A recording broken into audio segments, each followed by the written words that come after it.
Hello everyone, David A. Cox here with PCClassesOnline.com, and today we are going to be discussing the program called Numbers, which is a program made by Apple. It is now 100% free to download.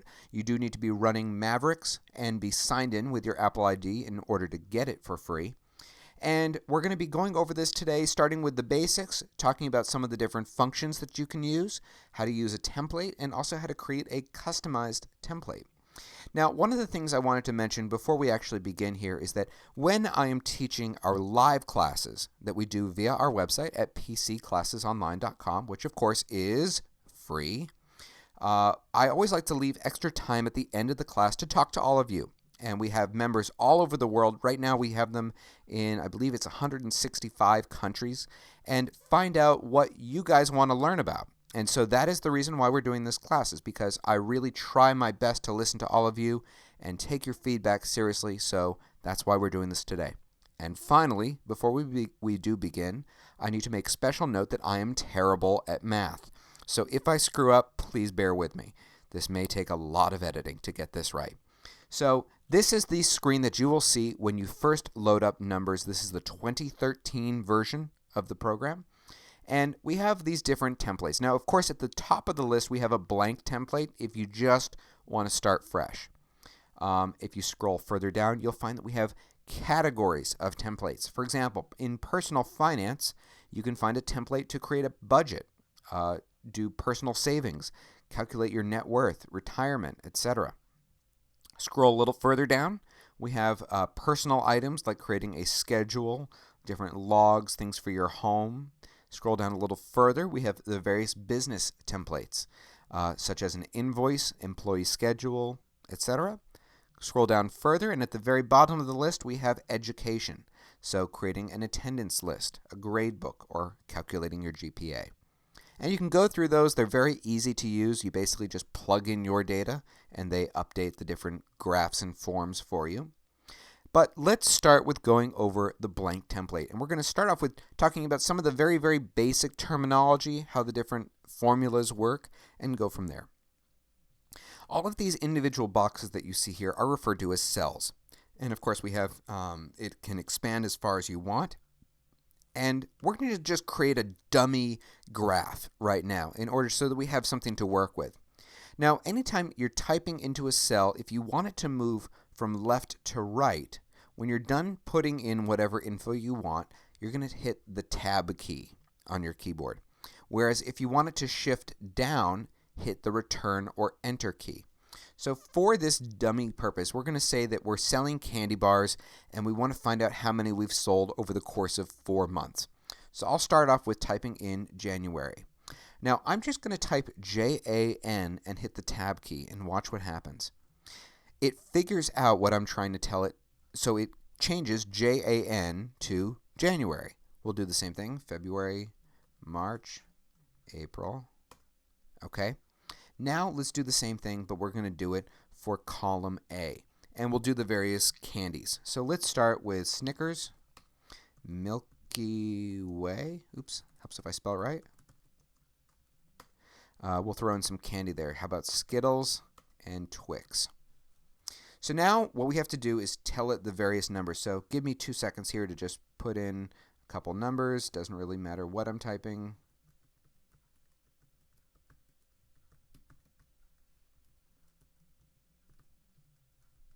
Okay. Now, the most common functions that people use in Numbers or Excel is the calculation to add up all of these different columns and rows. So let's go over how to do that. First thing I'm going to do is I'm going to create a new column and I'm going to call it totals. Okay? So I want to tell the computer to automatically add up this plus this plus this plus this. Now there's a short way to do it and there's a long way to do it.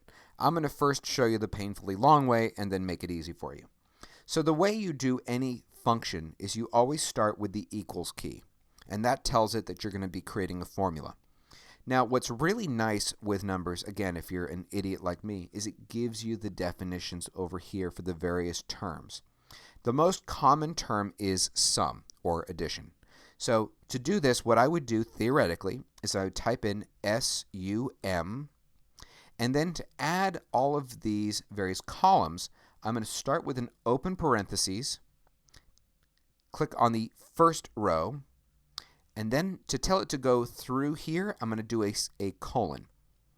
Now I'm going to click on the final column, close parentheses, and hit enter. And it calculates it. Great, but there's an easier way to do it. So let's delete that, and I'm going to show you how to do it. If I just click and highlight all of those, which I can either do by just clicking and dragging over all of them, or I could technically click on the first, hold the shift key, and click on the last one. If you look at the bottom of my screen, the 5 most common formulas it automatically does for you, which are sum, average, minimum, maximum, and I believe this is just counting how many, if you just highlight over it, I forgot, it tells you what it is. It's just telling you how many are here. So let's take sum. All I have to do is drag and drop the total, and it keeps the formula.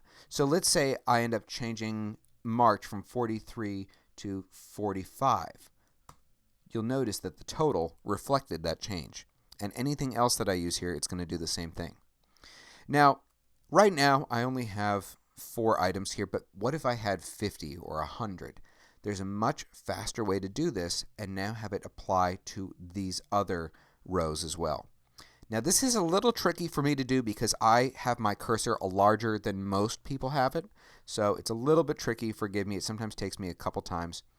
When you hover over the cell that now has that formula attached with it, you see that little yellow dot that's right there? Well, all you have to do is click on it, and drag down. And you'll notice that as you do that, you see a little ellipsis right beneath it. And when you let go, it automatically tabulates it right there for you. And you can do the same thing for the other functions that you saw there too. So if I want to have over here the average, I can take average and just drop it right there and then apply the same thing to the others. Okay? So that's just a little bit about how the different functions work. Now, let's say I want to have some sort of a modifying factor. Let's get rid of these for now. So let's say I want to figure out the total minus my shipping costs, okay? And just to make this easy, let's say for whatever stupid reason it's a flat rate. So the way you do this is I would hit the equal symbol and click on the specific cell. And then all I have to do is tell it minus however much. So say it's minus 20. I told you this was a dumb example. When you hit enter, it calculates it for you. So that's the very, very basics of using the different formulas here. Now, if you want to create a chart or a graph, here's how you do that. I'm going to just highlight all of these cells here, not including the totals. I'm just going to work with our actual data here. And then it's as easy as clicking up here on chart. And you have 3 different columns here. We have a 2D version, a 3D version, and an interactive one where you'll actually be able to scroll through it, see it, click it. It's kind of cool, but not many people actually use it. Let's go here into 3D, which is the most popular one. And let's use a bar graph. So all I do is click on it, and it automatically creates it right there for me. Now, the right side of the screen here, this section is what we call the inspector, and the inspector changes based on whatever you're currently highlighted on, what you're clicked on. So in this case, I have highlighted my chart, so I can change things up. I can change the colors. I can go to wood textured, or just change the overall colors to something different. Okay. I can show different features of the chart. I can show the title, which is currently untitled. I can show any hidden data. There isn't any here. Change the various fonts.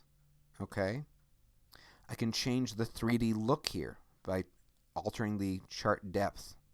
Okay, so if you want to make it look really 3D, there you go.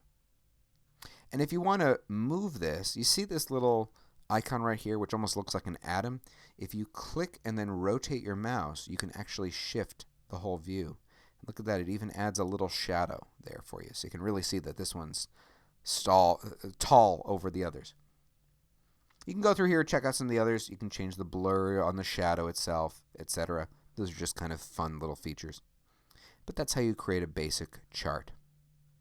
Now let's go over a few other things. Let's say I want to, in my presentation, have an arrow pointing right here to see how good Milky Way does? Well, to do that, all you have to do is go here to the very top where we have the most commonly used items, and we're going to click on Shape. Now, if you click on either of these arrows pointing to the left or right, it'll have the same things just in different colors. So let's say I want to use a red arrow. I would just simply click on that. And now to make it larger, smaller, skinnier, taller, longer, whatever, all you have to do is click on these various boxes to change it. So let's say I want to make it kind of skinny. And then if you want to make it overall larger or smaller, if you go to the corner, you can drag up or down and get it that way. Now, I've got my arrow, but I want it to point over here. If you didn't know how to do that, all you have to do is hold down the Command key. And when you do that, your arrow, look what it shifts to. It switches to rotation. And now I can click and drag and have it point to right there. And that's how you rotate an object. If I want to put holy cow right over here, I can just click up here on text. And I can click on whatever font I want. I'll put in holy cow. And now I just move it wherever I want, and it stays there. You can add media such as photos, music, or movies to this. I don't know anyone who really does, other than maybe in an invoice where you're bringing in your logo. But if you want to, you can click here where it says media.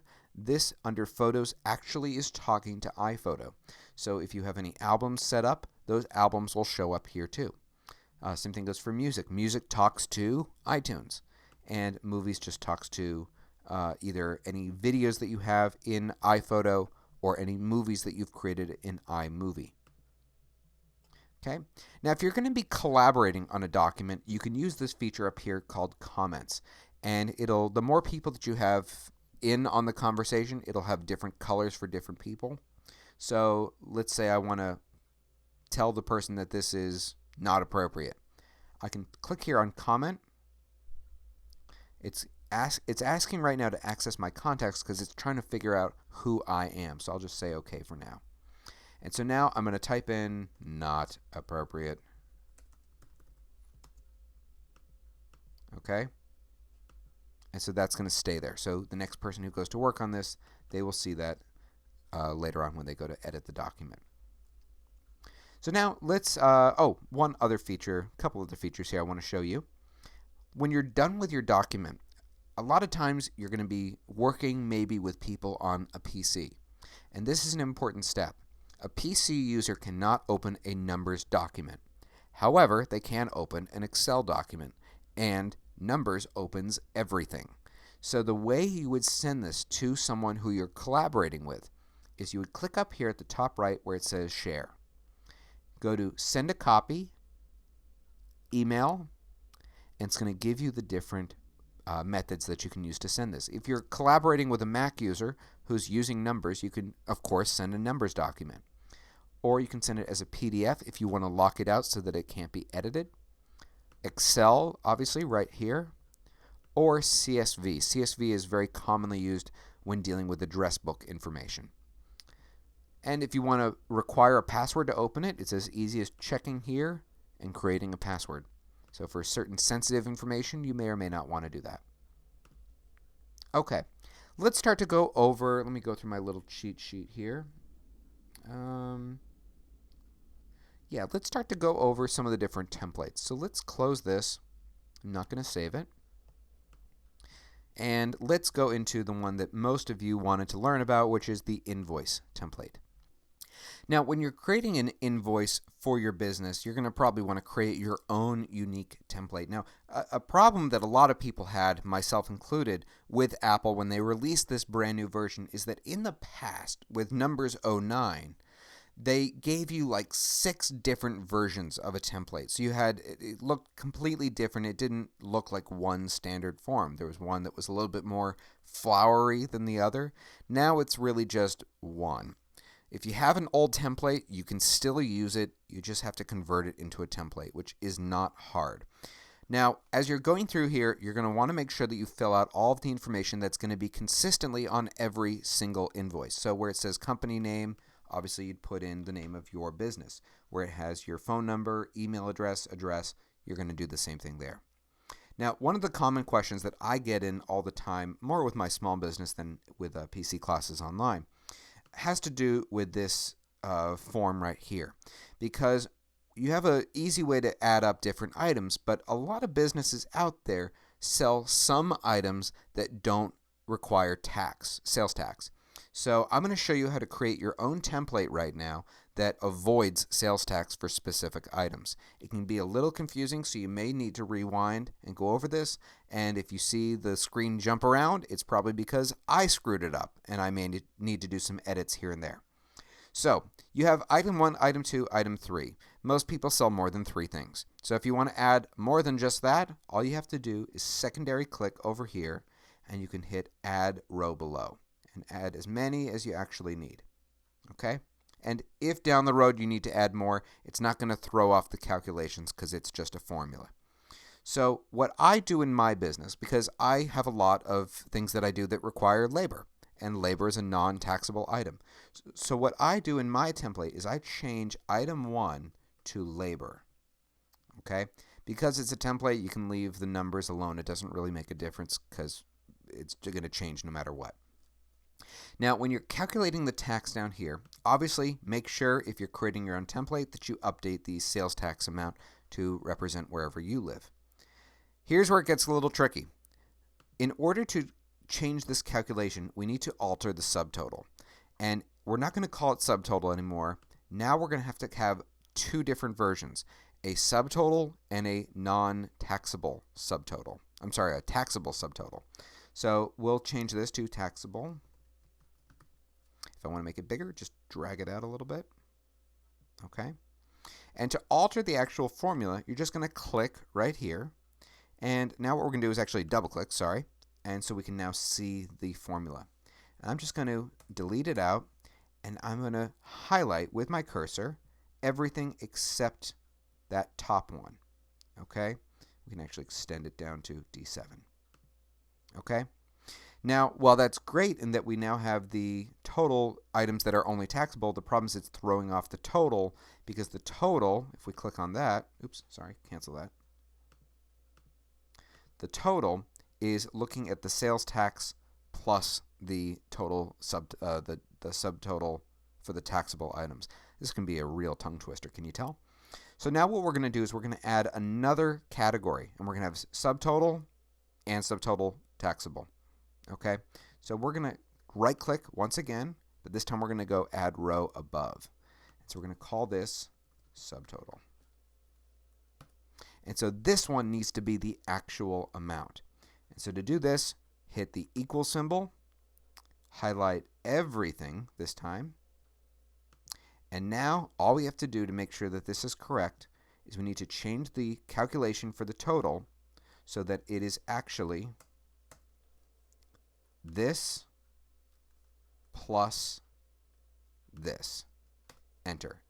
And so now we have the correct information. Again, if you've lost that, you can always hit rewind on this video and go over it. So as you start to modify this and get all of your information in it, and by the way, you can add logos too if you want. To do that, you can either click up here on the media button and just drag it in. Let's say my logo is a sunflower. Okay, I can just shrink that down, put it up here at the top. Now, the way that you tell the computer that whatever information you have is a placeholder is you just simply have to highlight it. I don't think it's going to let me because this is already technically part of the template. Go up here to Format, and under Advanced, yeah, it's grayed out. You can see here it says Define as a placeholder.